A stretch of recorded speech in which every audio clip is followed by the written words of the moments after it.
students. How are you? I hope by God's grace you all are fine and safe during this national emergency.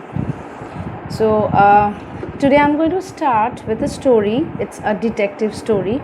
As the name suggests, the name of the story is Detective Number 30, written by L.M. Swenson. So the main hero of this story is John. He was also like you all, feeling very bored, nothing to do, nobody to play with. So feeling very lonely and feeling very unhappy at that time, he thought of a plan. Now let's start with the story. I hope you all have heard a few detective stories like the famous VII, Secret VII, Nancy Drew and Sherlock Holmes and etc. So this is also a kind of story where the boy will play the role of a detective just to get rid of his boredom. So John was feeling very lonely, feeling very unhappy. He was looking up and down the street, this side and that side of the street. Nobody was there, nothing to do, nobody to play with, because his friend Billy was not there, because Billy went with his mother to the dentist. So he had nobody to play with, what to do. So nothing interesting to do just by himself. In order to do something, you need somebody, a friend too, at least, to play with. But John had nobody because Billy was not there. So suddenly he pulled down the zipper of his jacket, and along with the zipper a metal badge was fastened. It was tied with. So he saw the metal badge. It was written Detective Number 30. Then suddenly his face got brightened. He felt very excited. He thought, yes, I will play a detective. I will follow a thief, and then whom to follow? Yes, I can follow a thief and I will play the detective, but I need somebody to follow. Just then he saw a man getting down from a car that was parked by the side of the road, and suddenly he got the idea, yes, I will follow that man. The man waited for a moment and then entered into a small shop. John also followed him. He also entered the shop with him. Now he saw that the man went to the corner of the shop where the telephone was. In order to follow the man, you cannot just hide behind a corner and just keep your eye on that man. If you do that, people will be suspicious of you. Why that boy is looking like this at the man? The man may get noticed. He may also feel that yes, somebody is following me. But John was quite clever. John thought, no, I won't be doing like that. He was just pretending to buy a milk chocolate. He bought a milk chocolate also. Why did he buy the milk chocolate? Just to make sure that people will not see him. Like people will not focus on him, to make sure that the boy was following that man. So John, in order to get unnoticed, John bought a milk chocolate from the shop. The man also saw John, but he did not understand as such, because he thought, yes, a small boy came to buy a milk chocolate and that's quite normal, nothing abnormal in it. Now the man went to his parked car, where the car was parked, and he did something strange. What was the strange thing he did? He got into that car, he started the engine, and then he pulled down the handbrake and got out. Normally what we do, when we get inside the car, we start our engine and then we start our car also. But this man, he started his engine, he pulled down the handbrake so that the car cannot move. The engine kept running and the man got down from the car. John was feeling very suspicious. Why the man did such? Now looking about, that man, he quickly walked up the path of Mr. Stone's big house. Mr. Stone was John's neighbor and he was quite rich. He had a big house. So that man, he got down from the car, kept the engine running, And then he went inside the big house, went around to the back of the house. He didn't enter from the front door. The man went from the back side of the door. John was watching everything very carefully. He was afraid to follow that man. Now, if I directly follow that man, the man might hurt him, the man might run away, the man might shout or call police or something like that. So John was really feeling very afraid or scared to follow that man. But he wanted to see what that man was doing. So what he did, on the street there were some big empty boxes. John crept into, slowly went inside in one of the boxes, and there were some cracks in that box, and John from those cracks he peeped actually and watched what that man was doing and where he was going. And it was easy to see both the house and the car. The crack was such that John can see the car as well as Mr. Stone's house also. He can have a look on both. The car's engine is running, and the man went into Mr. Stone's house. He looked carefully at the license plate of the car, the number of the car, I suppose. Suddenly, the front door of the house opened, and a man came out. Now, the previous man, the man that John was following, that man went inside from the back side of the house. And now, from the front door, another man came in. That man had a smooth face, but actually what happened, when John noticed this, both the men were different. They did not look same. The man who went inside and the man who came out, both of them were different in looks. The man had a smooth face with a big nose and wore a hat. The man who went inside, he had a smooth face with a big nose and he wore a hat. Whereas the man who was coming out of Mr. Stone's house, he had grey whiskers, grey moustache, grey whiskers and wore a grey cap and was carrying a suitcase with him. Now John said to himself, it's not the same man. But just then the man passed close to his hiding place. John looked carefully. Now John was hiding inside a box. The man came out of Mr. Stone's house and straightway passing from the boxes that John was hiding, passed from that box straight into the car. Now John watched the man very carefully as he passed in front of him. And he was very surprised. John became very surprised. The man ran into the parked car, jumped inside the car, released the handbrake and drove off. Very fast the car moved. Engine was running. He jumped into the car, released the handbrake and ran with the car. Now John came out of the box and looked after the car, eyes and mouth wide open. His eyes and his mouth were wide open and was watching what this man did. Just then Billy came. Hi, what are you doing? Billy said. Now John explained everything.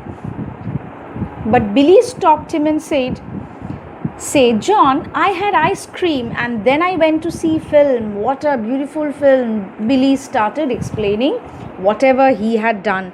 He went to a dentist, and as we all know, after coming out of the dentist, we need to eat ice cream. And John watched a film also. So he has spent a lovely day with his mother. Billy started explaining everything to John. But John was just not bothered. He was busy with that man. The boys became interested in the story of the film. John forgot his own story. Now John thought John was also a child like you. So when Billy explained about his interesting movie, John also forgot about his own detective story.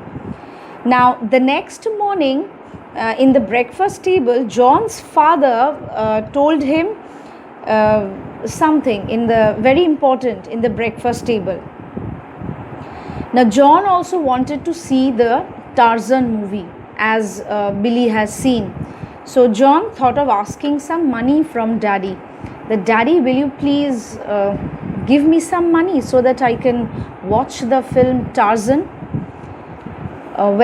This is the end of the first video, and we have done 2 pages. Page number 7 and page number 8 is completed explaining. This is part 1 of the video. Thank you. Hello, this is the second part of the story, detective number 30. I'll start with the explanation from page number 9. So previous explanation, John was asking for some money to daddy in the breakfast table because he also wanted to see the movie Tarzan.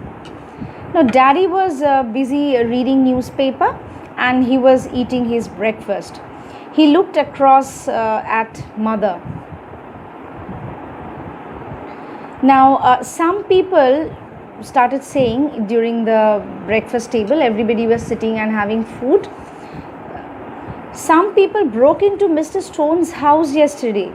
The family were away, nobody was there in the house. Everybody in the Mr. Stone's house, they all went for some vacation or somewhere. A lot of silver and jewelry were taken. They seem to have carried the things away in a suitcase. Mr. Stone is offering a reward. So daddy was explaining everything. He read everything in the newspaper and he was telling this to mother. Now John was having food with a spoon. Suddenly he kept down his spoon and said, would that reward be big enough? Will I get a lot amount of money? Now with that money, will I be able to see the movie Tarzan, daddy? Now father said, don't be silly, dear. He'll be giving you a lot of money, and to watch a movie Tarzan, you only need a little amount of money, and the reward will be a bigger one. Mr. Stone is offering reward to anyone who can help him find the gang that stole his things.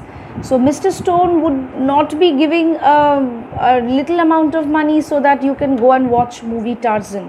He would be giving a lot amount of money. It's a reward. So yes, I know, but it wasn't a gang. Like as it was told in the newspaper, as father said, that it was a gang who had broken into Mr. Stone's house. But John said, yes, but it's not a gang. It's only a man who had a big nose and who wore a hat, went inside Mr. Stone's house. But the man who came out had grey whiskers, grey cap, and he was just a different man. Now daddy said, look here, son, if you really know something about this, you tell me. Now John said, yes, daddy, I know, but I'm not sure whether that is correct or not, but I have seen something. So John told everything about detective number 30 following a man and hiding a box and everything to his daddy. Now daddy said, well, I would better call the police and tell them whatever you saw. We need to inform police, isn't it? So then daddy thought of calling the police. Now, will I get the reward, daddy? John was very upset. He wanted to know from his father. But his father was already on the telephone. He was calling up the police and was explaining everything. In a very short time, a car stopped in front of the house. 2 big policemen came into the house. John felt a little afraid, although I know everything about the story, but then also seeing 2 big policemen, anybody can get scared. So John was also very scared seeing those 2 big policemen. Now, but the policemen weren't so bad. They gave a broad smile, a very good smile to John, and so John also smiled them back. So you are the young man who is going to help us to catch a thief. So tell us everything, John, whatever you know. Now John explained the whole story to the police. Now you didn't notice what kind of car it was. John said, yes, I have also seen what kind of car. It was a dark green car and it was very muddy. It was not a very clean car. The car was full of mud. And I also know the license number. John took out a piece of paper from his pocket and he wrote down the car number. What was it? B131466. It will be easy for us to pick the car now, said the policeman. And if we find it, we shall want you to come down to the police. As I have got the car's number, it would be easier for the policeman to find out the car. And if they find out the car, it would be easier to find who the owner of the car is. So the policeman went. Now John, seeing Billy across the seat, said, hey Billy, do you want to go down to the police station with me? Because police, they said that if we need, you will have to come to the police station. So John thought that I am not playing alone. Billy was also there with me. So John thought of taking Billy to the police station. John also told everything to Billy, that it was Mr. Stone's house. Burglar broke in and everything in Mr. Stone's house has been robbed off, and Mr. Stone has also announced a big reward. John explained everything to Billy, and John was specially happy because with that reward money he will be able to go to see the movie Tarzan. So in the afternoon, Daddy drove up and called for them. They went into the police station. As both the boys went inside the police station, they were a bit nervous. The inspector was sitting behind a desk, and there were half a dozen officers in uniform, and there stood some other men also.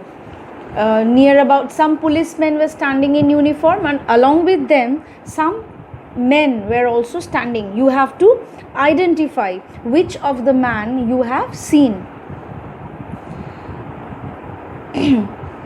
Now Billy said, we are not one, and that is not the real ones, but play ones. John is number 30 and I am number 18. But it was John who followed the man yesterday. Billy said, see, although we both are there, but it was actually John who played detective number 30.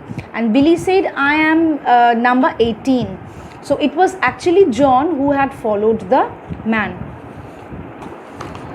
Well, John, said the inspector, look at those men, those who were standing. You look and say, who was the man you were following yesterday? Now, John watched everybody and said, yes, that was the man with the big nose. So that's man you followed, is it? But you said the man who came out had grey whiskers and grey cap. John said, yes, but they are the same man. The man who went inside and the man who came out, they both were the same man. Now police said, how do you know that? This man, John grew shy. Now how can you prove it? The policeman said. Now John grew suddenly shy. You tell them, Billy. Actually, the way they play, John doesn't want to disclose, or he was feeling a bit shy in saying the process. They play detective number 30. So Billy pulled his hand from his pocket and showed them two stamps, or you can say seals. Like sometimes we play with some kind of stamp. We have different designer stamp pad, small stamps of different designs. We have a color box also. We put the color and we stamp somewhere on our pages, on our textbooks. So it was a designer stamp kind of that children play with.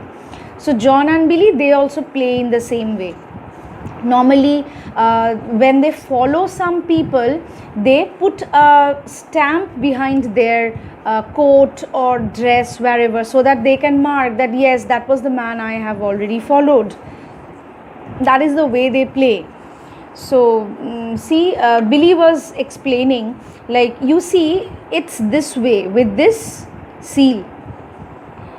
We try to see how many people we can follow, and the one who follows the most people wins. Suppose I have marked 5 people, that means I have followed 5 people.